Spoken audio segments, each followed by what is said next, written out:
நல்லவர்களை பழித்திருக்கிறார்கள், சத்தியத்தை உலகம் பழித்திருக்கிறது, ஏன் உலகம் அழித்திருக்கிறது. அதனால அவங்களை வைத்துக் கொண்டு என்ன செய்ய முடியாது, நாம் சொல்ல முடியாது. அதனால இந்த உலகம் இருக்கிறது, அது வந்துடக்கூடாது. அதே போல இந்த துப்பி போடுற விஷயம் இருக்கு, அது நபிகளை பெரும்பாலும் தலையை மறைச்சிருக்காங்க. இப்ப நம்ம ஆட்கள் எல்லாம் பெரும்பாலும் என்ன செய்யல, அது போடாம இருக்கிறாங்க. அதனால ஒரு பெரிய விஷயம். அடுத்து இந்த பெண்களை பற்றி நேற்று கூட சொன்னாங்க. பெண்கள் நல்ல ஒரு நிகழ்ச்சியா இருக்கு. இஸ்லாம் பெண்களுக்கு சுதந்திரம் தந்திருக்கிறது, ஒரு சம உரிமை தந்திருக்கிறது என்று சொன்னீர்களே, எங்க பெண்களையே காணுமே. உண்மைதான்.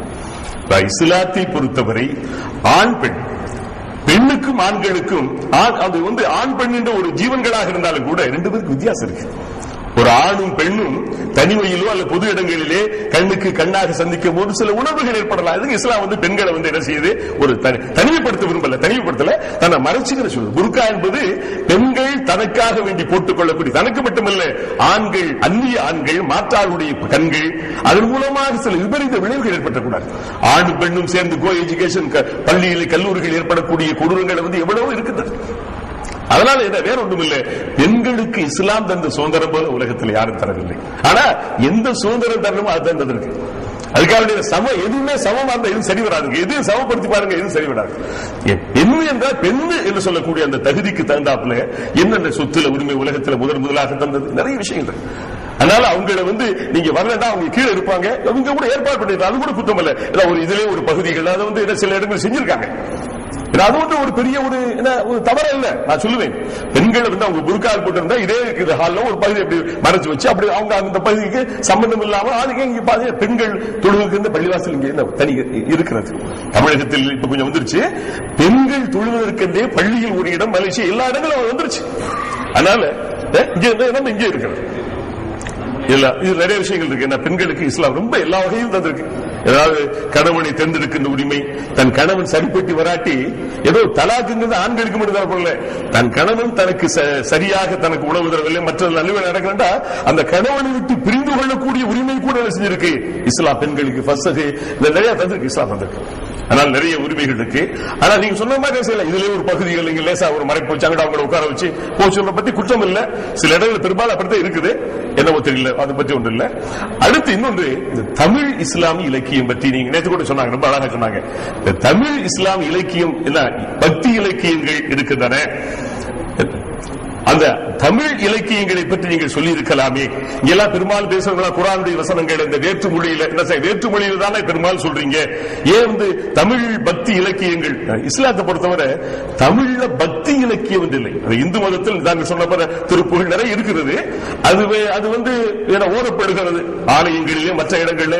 இப்ப ஆரம்ப காலங்கள்ல தமிழ் ஓதுவதற்கு தடை செய்யப்பட்டு இப்பெல்லாம் சிதம்பரத்துல எல்லாம் அந்த பெரிய பற்றி ஒரு நல்ல ஒரு மாற்றங்கள் வந்திருக்கிறது. அதே இடத்துல தமிழில் என்ன செய்ய இலக்கியங்கள் இருக்காங்க. ஏறத்தாழ 6-7 அகில உலக இஸ்லாமிய தமிழ் இலக்கிய மாநாடுகள் இந்த சமுதாயம் நடத்தி முடித்திருக்கிற பல நாடுகள்ல.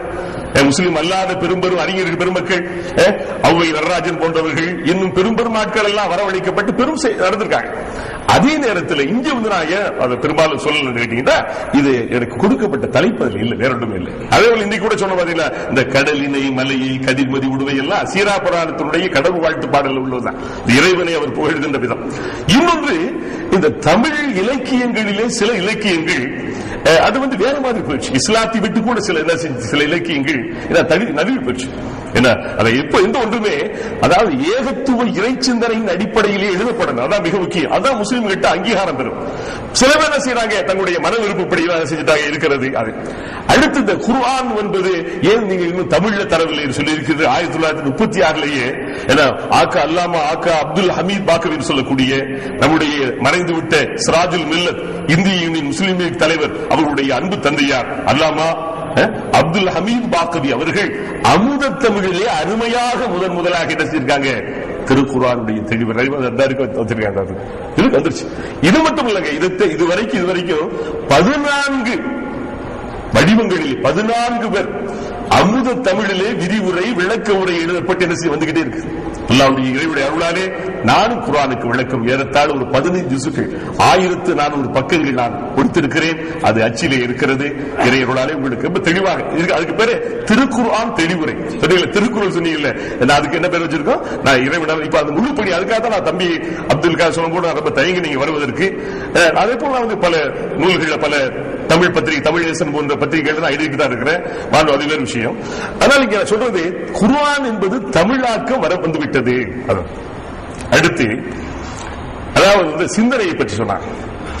சிந்தனைக்கு நீங்க சிந்தனை சிந்திக்க சொல்றீங்க, நபிகள் நாயகன் சிந்திக்க சொன்னாங்க. அதே போல குர்ஆன் வந்து சிந்தனையை தூண்டுகள் சொன்னீங்க. ஏன் நீங்க சிந்தனை சுதந்திரம் ஏன் நீங்கள் தரவில்லை? அழகான ஒரு புரட்சியான கேள்வி, லேசான கேள்வி இல்லை. அதற்கு நீங்கள் சில எடுத்துக்காட்டுகள். வங்காளத்து தஸ்லீம் நஸ்ரீன் போன்றவர்கள் இந்தியாவில் இருந்து இன்னைக்கு 4 நாளைக்கு ஒருக்கா, ஒரு மாசத்துக்கு ஒருக்கா ஒவ்வொரு கன்னி பொண்ணோடு ஊர் சுத்திக்கிட்டு இருக்காரு. யாரு? சல்மான் ருஷ்டி, சாத்தான் ரஷீத் அவரு. இவங்களுடைய சிந்தனைக்கு நீங்க தடைப்படுறீங்க. இஸ்லாம் நியாயமான சிந்தனைக்கு தடை போட்டதில்லை. சிந்தனை நிந்தனையாகும் போது சொல்லுங்க. ஒருத்தருக்கு சுதந்திரங்கிறதுக்காக வேண்டி சுதந்திரம் போறோம், சுதந்திரத்துக்கு அளவு